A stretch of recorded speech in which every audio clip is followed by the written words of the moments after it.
यानी अगर संदर्भ पता चल जाएगा तो अजहरी छूट जाएंगे। हाँ बिल्कुल छूट जाएंगे, छोड़ना पड़ेगा। बहुत बार इनको वोट के चक्कर में इस्तेमाल किया जाता है, इन एजेंसी पेजेंसियों को, तो कोर्ट मान जाएगी। सर आप तो 153B 505 की धारा है, इसे निकलने के लिए अब क्या करना होगा उन्हें? क्योंकि सामने वाला बक बक कर रहा है, चुप रहो, एक चुप 100 को हराता है। पहले तो चुप रह के हराओ और फिर बैलेट पेपर से हराओ।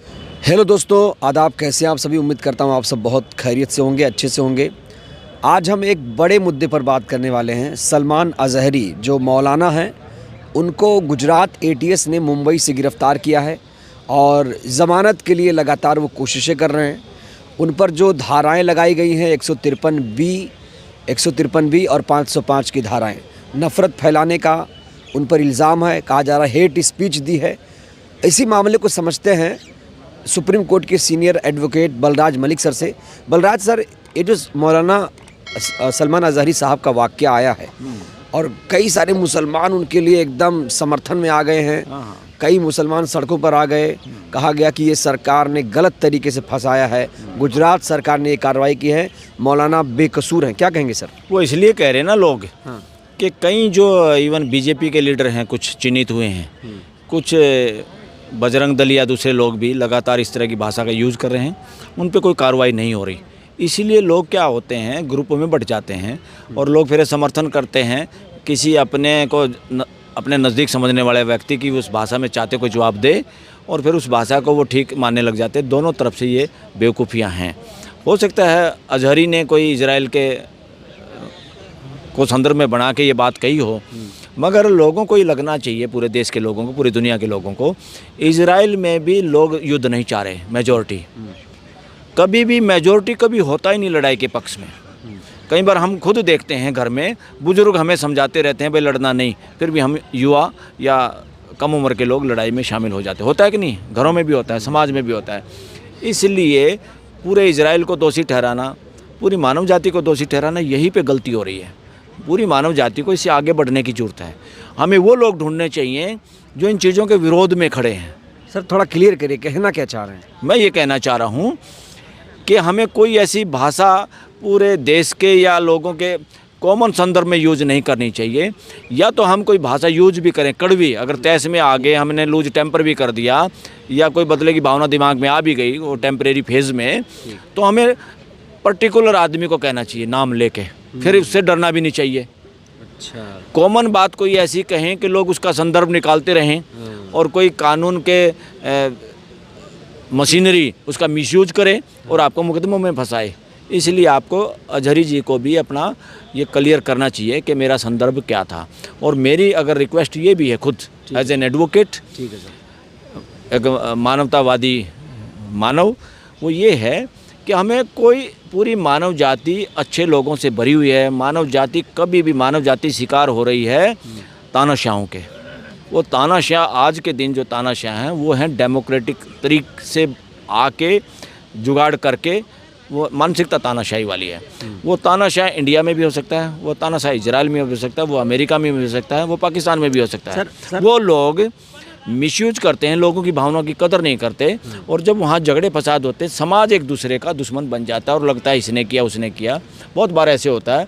इसलिए उन शब्दों से जो रिलीजियस शिक्षा जो देने वाले लोग हैं कहीं भी अक्रॉस दी, पूरे इंडिया में नहीं वर्ल्ड में भी, उनको ऐसी भाषा से भी बचने की ज़रूरत है जिसमें मानवता तार तार होती है। तो इसलिए मानवता के लिए खुद बड़ा, अब तो जुबान से तीर निकल गया है, बात चली गई, अब क्या सलूशन है? अब उनको ये करना चाहिए, उनको अपना संदर्भ क्लियर करना चाहिए और स्टेटमेंट देनी चाहिए। मेरा कोई ऐसा मकसद नहीं है अपने समाज के, अपने देश के भाइयों को, दूसरा अगर कोई दूसरे रिलीजन को मानता है उनकी भावनाओं को भड़काने का, उनको गाली देने का मेरा कोई मकसद नहीं। सिंपल, क्या दिक्कत है? इससे जांच एजेंसियां मान जाएंगी, खुशी खुशी कहेंगी हाँ ठीक है जाइए जहरी जी। मानना चाहिए। जांच एजेंसियों के हाथ में नहीं है, वो तो सरकार के हाथ में रहती है। बहुत बार इनको वोट के चक्कर में इस्तेमाल किया जाता है इन एजेंसी पेजेंसियों को, तो कोर्ट मान जाएगी। कहा जा रहा है ध्रुवीकरण की कोशिश हो रही है मौलाना को गिरफ्तार करने। इसलिए बार बार उसका भाषण सुना के ध्रुवीकरण की होगी। इसलिए स्टेटमेंट उनको भी देनी चाहिए और उनके कोई और फॉलोवर हैं, नज़दीक जो लोग हैं, उनको स्टेटमेंट देनी चाहिए ताकि, और मेरा पूरे के पूरे हाथ जोड़ के रिक्वेस्ट है पूरे नॉन हिंदू समाज को, उसमें मुसलमान हो, क्रिश्चियन हो, बौद्ध हो, कोई और हो, इस इलेक्शन तक आप रिएक्शन ना दिखाएं क्योंकि देश के भविष्य का सवाल है। आप रिएक्शन ना दिखाएं और कोई ऐसा हाथ में ना दें इन लोगों के। ये कहीं ना कहीं हो सकता है कोई राष्ट्रपति शासन लगा पाएँ, कुछ और कर पाएँ, ध्रुवीकरण कर पाएँ, इससे बचना होगा। अजहरी जी अगर समझदार आदमी हैं तो उनको खुद वहीं से स्टेटमेंट देनी चाहिए। मेरा कोई मतलब नहीं, अपने देशवासियों के सामने कोई ऐसी बात रखनी चाहिए ताकि इसका कोई सत्ता पक्ष मिसयूज ना कर पाए। ये बहुत ज़रूरी है सर। तमाम और मुसलमान, हमें भी पता है बहुत बार जितने भी पॉलिटिकल होते हैं या रिलीजियस लीडर होते हैं, इसी का तो नाम मैंने दिया था, रिलीजियस एम्पायर, पॉलिटिकल एम्पायर और बिजनेस एम्पायर। ये तीनों लोगों को एक बीमारी है। ये तीनों लोग क्या सोचते हैं, कोई एक बाबा हो या इमाम हो, चाहे कोई और ईसाई फादर हो, ये लोग एक बार इनके भी दिमाग में वही खुरापात होती है शासन वाली। मेरे कितने फॉलोअर, मैं कौन सी बात बोलूँगा तो सारी दुनिया हाय हाय वाह वाह वाह करेगी। तो क्या ये सुर्खियों में आने के लिए क्या होगा? ये तो जिसको सुर्खियों में आने की वो नहीं है, जल्दबाजी नहीं, वो कभी भी भाषा का दुरुपयोग कर ही नहीं सकता, कोई भी हो। पॉलिटिकल एम्पायर, रिलीजियस एम्पायर और बिजनेस एम्पायर के लोग इस तरह की भेदभाव या इस तरह की जोड़ तोड़ की डिविजिव बातें करते हैं, क्योंकि इनको सारा का सारा आधार ही डिवीजन है इन तीनों एम्पायर का। लेकिन लोग इनके जो समर्थक हैं ये कह रहे हैं कि मुसलमान है इसलिए मुसलमान होने की सज़ा अज़हरी जी को मिल रही है। इनके भी ऐसे लोग हैं जो दिन रात जहर उगलते हैं, पाकिस्तान भेजते हैं। ये इससे बात ये को मैं क्लियर करता हूँ। ये जो लोग हैं, जो बीजेपी, आरएसएस या बजरंग दल के जो लोग हैं, साउथ में भी एक नेता का नाम आता है बार बार, और यहाँ तक भी आ गया कि कोई गाय कटवा दी गाय के संरक्षण वाले कोई ऑर्गेनाइजेशन ने, और नाम मुस्लिमों का उनको बदनाम करने की कोशिश थी। इस तरह की खबरें आ रही हैं। ये क्या है? ये षड्यंत्र हैं। इसलिए ऐसी भाषाओं का यूज किसी को भी नहीं करना चाहिए, और सबसे पहले कार्रवाई तो इन पे होनी चाहिए थी। जो बीजेपी और सत्ता से जुड़े हुए लोगों पे अगर कार्रवाई होती, फिर हम समझते हैं कि इस देश में समान कानून है, कानून का कोई सम्मान कर रहा है। जब उन पे कार्रवाई नहीं कर रहे तो कैसे मुस्लिम समुदाय से जुड़े हुए लोगों को कैसे रोकोगे? अगर उनको कोई गाली दे रहा है तो इस समाज के लोग भी गाली देने पे खड़े हो जाएंगे। मगर समाज से, मुस्लिम समाज से मेरा अनुरोध है कि सरकार, जो लोग सरकार में हैं, वो खुद चाहते हैं कि रिएक्शन हो और रिएक्शन का ध्रुवीकरण हो, इसलिए रिक्वेस्ट है। अदरवाइज़ तो मुझे पता है जो ज़्यादा बकवास करते हैं उस पर कार्रवाई नहीं हो रही, और इन पे जानबूझ के कार्रवाई की है, और ये कार्रवाई भी वोट में तब्दील करने के लिए की गई है। इसलिए इससे जागरूक रहने की जरूरत है। क्या ये सर सीधे सीधे ध्रुवीकरण की कोशिश है? हाँ बिल्कुल, ये ध्रुवीकरण की कोशिश है और कुछ ज़्यादा इसमें नहीं है। और ध्रुवीकरण में ये दिखाएंगे कि इधर से जितने लोग जो आरएसएस या बजरंग दल या जो हिंदुत्व के ठेकेदार हैं, ये लोग गाली देंगे, इनको इसलिए खुला छोड़ रखा है कि गाली दो ताकि कोई ध्रुवीकरण हो। और दूसरा, मुस्लिम समाज से कोई आदमी उल्टा गाली देगा, क्योंकि जब आप कार्रवाई नहीं करोगे तो कोई ना कोई तो खड़ा होगा रिएक्शन में, और रिएक्शन का इंतजार कर रहे हैं कि रिएक्शन क्यों नहीं हो रही, और रिएक्शन में इन्होंने बहाने से इसको पकड़ लिया अज़हरी को। सर आप तो 153B 505 की धारा है, इससे निकलने के लिए अब क्या करना होगा उन्हें? कुछ नहीं करना, उसमें अपना जो कंटेंट है उसका पूरा जो लेक्चर दिया है, उन्होंने भाषण किया है जो मिस्टर अज़हरी ने, वो कोर्ट देखेगी, संज्ञान लेगी और पूरे लेक्चर को लेगी, कोई एक दो कट को नहीं कि इसने ये कह दिया। भाई क्या संदर्भ चल रहा था वहाँ, कोई रिलीजियस प्रोग्राम था या कोई पॉलिटिकल प्रोग्राम था, किस संदर्भ में ये बातें कही गई हैं, उस पे देखने की बात है, उस पे ये लोग देखेंगे। यानी अगर संदर्भ पता चल जाएगा तो अज़हरी छूट जाएंगे? हाँ बिल्कुल छूट जाएंगे, छोड़ना पड़ेगा और छोड़ना चाहिए। क्या दिक्कत है उसमें? कितना आसान है, कई लोग जेल में नहीं छूटे अभी तक। नहीं, वो तो जेल में तो क्या है, जेल में तो हमारे आजकल जो लोग हैं वो सारा का सारा कोर्टों की नाकामयाबी की वजह से है।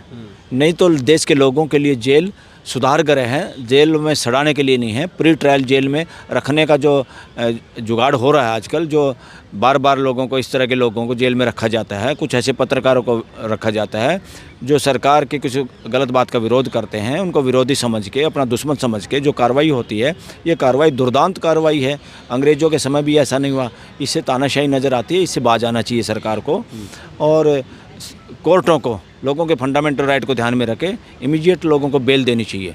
लोग मुकदमे से नहीं डरते इस देश के लोग। सर अज़हरी जैसे तमाम मौलाना हैं, मुफ्ती हैं, उधर से लोग भी, भगवाधारी लोग भी हैं जो कहते हैं शाहरुख को जिंदा जला दूंगा, काट डालूंगा, ये कर दूंगा, उनके खिलाफ तो कोई कार्रवाई नहीं हो रही। अरे बिल्कुल, कितने लोगों ने कहा जीप काट लेंगे, फलाना कर लेंगे, एक भी कार्रवाई नहीं हुई। ये समझ नहीं रहा का देश। इसलिए ये हिंदुत्व के जो ठेकेदार हैं ये हिंदुओं के नहीं हैं, ये मनुवादी लोग हैं, ये बहुत थोड़े हैं देश में। ये अपना जुगाड़ लोगों को बहका के फुसला के और जाति भेद रिलीजियस भय मुसलमानों का डर दिखा के ये लोगों में फूट डाल डाल के अपने पाले में करने की कोशिश करते हैं। और वैसी स्कीम के तहत ये काम हो रहा है देश में। ये लोग और नंगे हो जाएंगे और देश को चेतना पड़ेगा, सावधान होना पड़ेगा देश को, वरना ये देश को दोबारा से बंटवाने से पीछे नहीं हटेंगे, देश को बंटवा के मानेंगे। सलमान अज़हरी के तमाम समर्थकों से क्या अपील करेंगे? उन सभी साथियों से अपील है कि रिएक्शन नहीं करना, कोर्ट को न्याय करना होगा। 2-4 दिन लटका सकते हैं ये लोग, एप्लीकेशन देगा उसके 2-4 दिन ज़्यादा जेल में रख सकते हैं, इससे ज़्यादा कुछ नहीं कर पाएंगे, वो छूटेगा। और कोई डरने की बात नहीं, आप लोग रिएक्शन में बिल्कुल मत जाओ, बिल्कुल शांत हो जाओ, क्योंकि सामने वाला बक बक कर रहा है। चुप रहो, एक चुप 100 को हराता है। पहले तो चुप रह के हराओ और फिर बैलेट पेपर से हराओ। चलिए, बहुत बहुत शुक्रिया। तो ये हैं Balraj Malik sir, supreme court के वरिष्ठ अधिवक्ता। इन्होंने बताया कि सलमान अज़हरी साहब कैसे छूट सकते हैं, क्या कुछ प्रावधान है, सारी बातें सर ने डिटेल में बताई हैं।